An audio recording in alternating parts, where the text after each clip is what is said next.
And why do you think that is? I mean, do you believe that there was a high turnout, so people came out and pulled the lever for Ms. Handel? Do you believe it was to show we're still with Trump, even though he only won the district by 1 percentage point, as you correctly point out?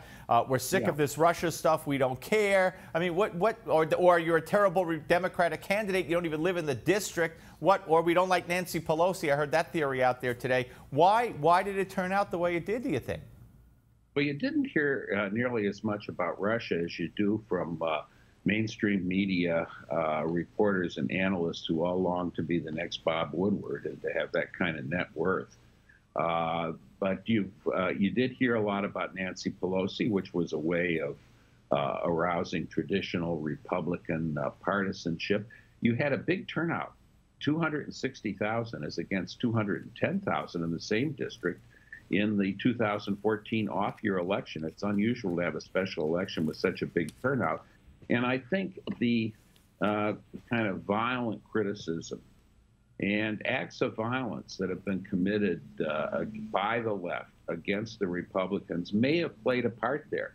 The baseball shooting, a lot of mainstream media was happy to turn the talk away from that and to avoid, these dreams that they're going to find collusion with Russia and they're going to impeach Donald Trump.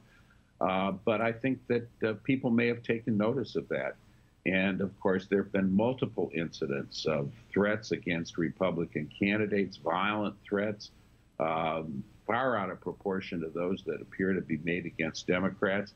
And you have the kind of the violent exclusion of conservative speakers from college campuses. So those are things that may have stimulated turnout among people that decided they wanted a Republican.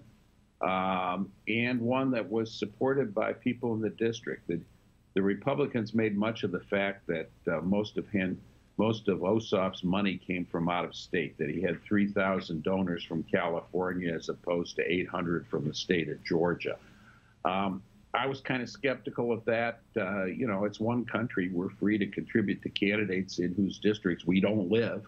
But that's perhaps one of the weaknesses of the Democratic Party is that if you look at the data where their money comes from, it's hugely disproportionately from Metro New York, Washington, Los Angeles, and San Francisco, areas that voted, 69% for Hillary Clinton over Donald Trump.